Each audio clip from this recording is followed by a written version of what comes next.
Thanks for tuning into Upward Way podcast. If you're looking to be spiritually blessed, moved, and inspired, there is no doubt you are in the right place. On our show, guests recount their encounter with Christ and how their lives have been transformed through the grace and love of God. And now, please welcome our host. Hello and welcome to Upward Way. I am your host, Marlon Walters. My guest today is a Christian gospel recording artist, Kaégan Denney. Welcome to Upward Way. Thank you, Marlon, for having me. Very excited to be here. Yeah, it is my joy to have you as a guest today. And thanks again. You lead a very busy life, but it's good that you could take some time out of your busy schedule to share with me and the listening audience about your faith journey. So what I want to do is to go to the very start. Where and when did your faith journey begin? Oh, my faith journey. I'll tell you what, man, I was blessed to have parents that raised me in church. So the very first thing I remember is waking up early on Sundays. My parents were worship pastors and things like that at my local church in Pasadena, Texas.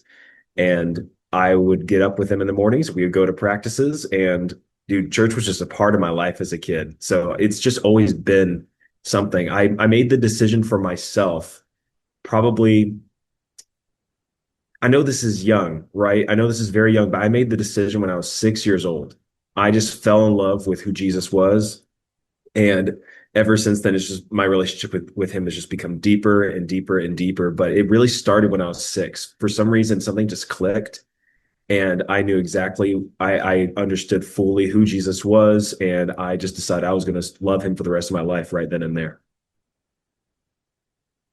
That's pretty awesome. So in terms of, from those youthful days, what would have been maybe one or two challenges that you had to deal with as a youngster? And then what would have been your secret for, or your strategy for overcoming same challenge? Oh, well, being a kid, you get into, you're sometimes a little rugrat, or you get into trouble. I would hope that I was a really good kid. I feel like I was. My heart was in a good place to want to please my parents, and I wanted to be a good son. So, the struggles I would face, we were homeschooled kids. We were homeschooled, and there was a lot of struggle when it came to relating to some other kids because they would be going to public schools, or they had other activities outside of school, and I was homeschooled, so I would be home a lot. It was for both me and my brother, it'd be growing up doing school, going to the gym, church. Those were the main 3 things, and arts and crafts, if you want to throw that in there. But one thing that, I think this was probably instilled from my family, but getting around that was made me very intentional as a kid. And whenever I was with my friends, I was with them. I wasn't distracted. I didn't have a phone until I was 16 years old. So I know. It really was I was able to create some intentionality, just kind of embed that into my system. And whenever I'm with people, and this is something I still do to the day, I flip my phone over, I put it over to the side. I want to talk to somebody when they're right there in front of me. But I would say when it comes to challenges, it was kind of like connecting with people, but that was quickly overcame by my desire to want to be with people. So it's more, would say, relational, interpersonal, and that's good. So what I'm going to do, I'm going to jump into your journey as a gospel artist. So I guess what I could start, what was it that catapulted you? I mean, maybe that's not the best word, but what was it that led you into music? Mm-hmm. Oh, dude. So it's a couple things, right? There's a few facets to the story. Let me start from the very beginning. So my family they were worship pastors in Pasadena, Texas. So I was practically raised under a piano, if you want to say it like that. Music has always been a part of my life ever since I was a kid. When I was 13 years old, I wrote my very first song. It's not that great, but that's okay. Not all songs are supposed to be, especially when you get started in writing. And it was just something I did after church. I just straight up wrote this song. And my parents loved it so much. And they're like, hey, let's do this at church. So we did. And after that, I was like, you know what? I'm going to keep on writing. I was listening to a lot of Matthew West, a lot of Stephen Curtis Chapman, and those guys, the words that they would put into song, it just inspired me so much. And I just started writing and just trying to get better at it. But it was all self-taught. All of that was self-taught. Both me and my brother's a songwriter as well. He lives in Nashville too. Um, but it was all self-taught. At a certain point when I was maybe 15, I'd want to say 15 or 16, um, our parents introduced us to a gentleman named Jaron Davis, and he really took us under his wing and started sharing more with us about songwriting. He helped us deconstruct and put a song back together. And that's really where I would say kind of the word what you said, kind of catapulted both me and my brother into the songwriting world. And it was such a wonderful introduction because it started out where it was this hunger to want to learn how to write all by ourselves, but then we had a mentor come along and they just showed the way, saying, this is how you do it, this is what to do. And from there on, it's just whatever the song needs in order to exist and feel right, that's what I'll write, you know, and or whatever I want to communicate. That's the main factor there.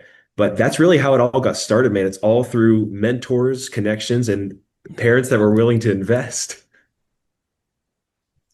Yeah, there's a question I usually ask individuals when I interview them, how do you invest in your own spiritual growth? So since you Yeah, mentioned this, as individuals, we tend to invest in, our muscles. We go to the gym, we yeah. exercise, we tend to study, but sometimes we neglect, our spiritual development. So how do you invest in your own spiritual growth, especially as someone who, as you say, your family is ministering? So, you're going to be on the road a lot, you're going to be Mm. busy. Sometimes it's like, where do you find time for all of this? So how do you Yeah. do that?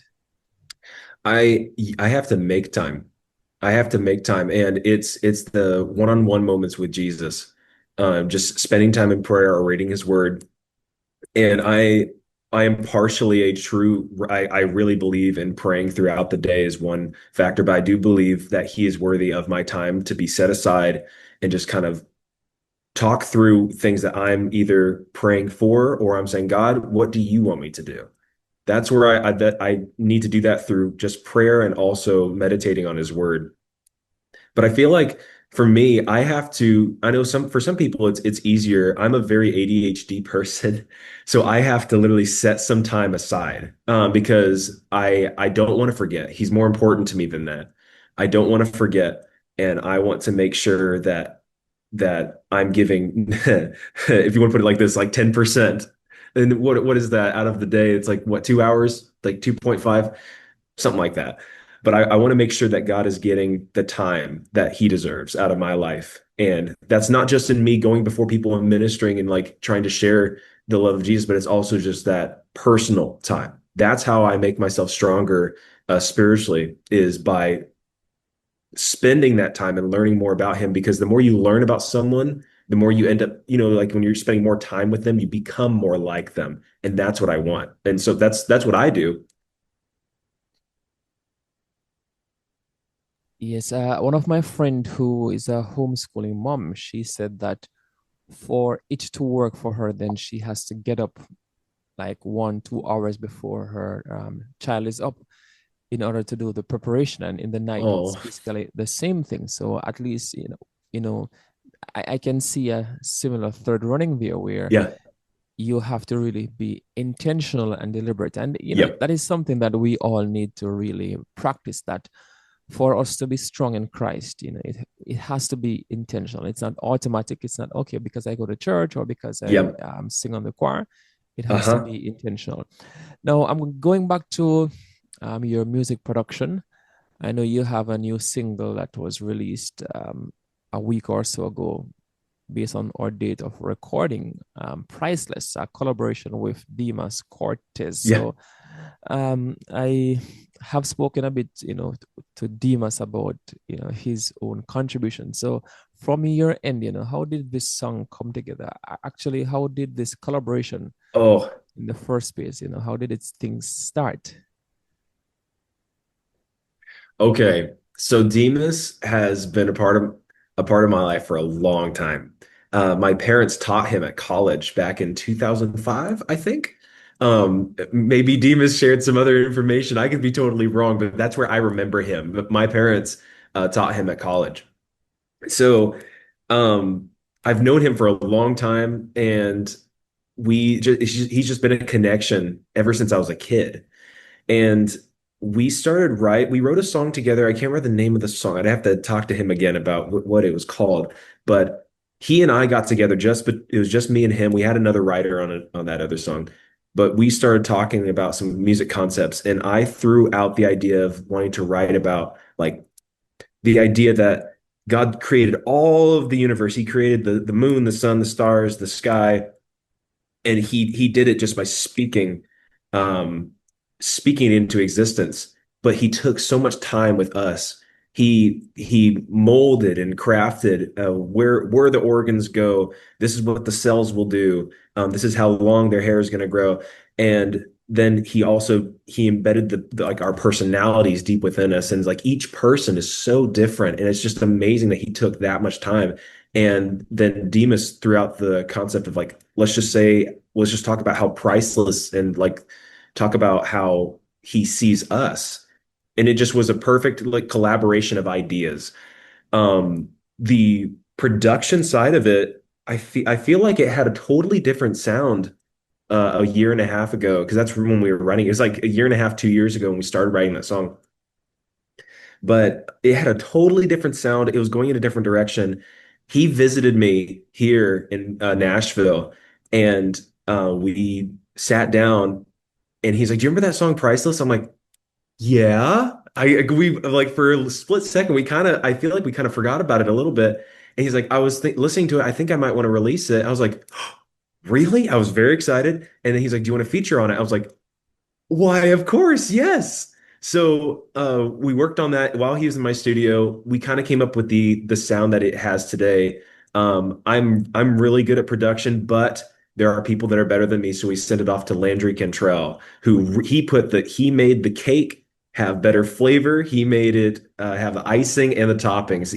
Landry made it sound amazing. But I love how it started one way, and the Lord just allowed it to kind of just steep over time, and it just became what it is now. It released September 19th. So it was a wonderful experience doing that with Demas too. Um, and like the release process of getting it out there. We did live streams together. We were doing videos together. It was so much fun doing that with him. As the title says, priceless. So it's Yeah. about reminding individuals that in Yep. Christ, you're indeed priceless. I'm going to toss two additional questions on you before we run. And this one is basically simple. So, what is your favorite part about this line of work? And in the Yep. same breath, what is your least favorite aspect? Those are great questions. My favorite part is being able to it comes from this part, right? It comes from me sometimes just laying out how I feel about a situation or where I'm at when it comes to my relationship with God. I learned about maybe 3 years ago after releasing a few songs that those songs can impact someone's life. I would get DMs and I would get messages from people saying this song ministered so much to me. And I didn't realize that it had that kind of effect. Obviously, it's like you would listen to a song on the radio or something, you're like, and you could be driving in the car, and then all of a sudden you just feel tears rolling down because it's like, I needed this song right now. I've had the opportunity to write those songs for people. And that has been the best part of it is I know that I could write something with the intentionality that I want to minister and I want to reach someone that may be on the cusp of losing it all. And I want my songs to go in and to be that secret agent, if you want to put it that way, for Jesus Christ, and to just put some hope in their life, to put the love of Jesus in their life, and to tell them that they don't have to live in a world of fear. They don't have to live with guilt, condemnation in their lives. They can rise up above it because Jesus loves them. And ultimately, the goal is to be more like him. When we all go to heaven, we are going to be new creatures and we are going to be made completely new. I want people to have a taste of that right now, and that's accepting Jesus right now, and being able to, there's nothing better than being able to share love and then rather than just keeping it to yourself. And that is more rewarding than just taking all this love in. And I want people to be able to share it just like I have been. The worst part, dude, there are times I get a song idea at 2 a.m. and I have to write it down and then I get inspired and then I'm up until 4, 5 a.m. and I'm exhausted the next day. If I am up past 11 p.m., I have a really hard time sleeping. But the Lord's just like, chop, chop, time to get to work. Let's go. And I'm like, okay. So I get up and I start writing. And then I'm a sloth all throughout the next day because I can barely move because I'm so tired. That I would say that part, sometimes it can be taxing, but that's okay. I am not a fan of the industry side of where music can be. I feel like, especially when it comes to Christian music, we have to be very careful. Because when it becomes too much of the industry, money gets involved, stats gets involved, and I feel like we just need to make sure our focus is directly on Jesus Christ. So I would say those are the two things that I don't care for very much. Well, it's all good. I'm thankful that I'm not like you, where I'm up until a certain time I can't sleep, because like for me, doing this podcast. Different hours, 1 a.m., 2 a.m., and then I have to just get some sleep. But the thing I really take from what you're saying is, we say the industry side of the music, because there are some individuals who become so caught up in, the statistics, how many persons are streaming, how many persons are listening. And if you're not careful, you lose sight of who it is that has called you to ministry. So, Kaégan, let me say thanks for taking the time out of your schedule to share with us a little snippet of your faith journey. But as is customary on this show, do you have any parting words to share with our listeners before you should go? I do. I will tell you guys, no matter where you are, where you're listening from today, Jesus loves you and he has more for you. Whether you've been a Christian your whole entire life or you decided to be a Christian just yesterday, God has a design and a perfect plan for your life. And if you would give your heart to him today, your life could be forever changed. Giving your life to Jesus today, your life could be forever changed. You have been listening to Kaégan Denney, Christian gospel artist, and you've been in tune to Upward Way. Do join us again next week when we'll have another interesting guest that is sharing his or her faith journey. Subscribe to our weekly episodes on the Apple, AWR, Loud Voice, Spotify, Stitcher, or Podcast Guru apps. Of course, you're welcome to visit Upward Way Facebook page, click like and leave a comment. Until then, I'm Marlon Waters saying goodbye. You've been listening to the Upward Way podcast, the #1 audio production show for people who want encouragement and reassurance in a muddled world.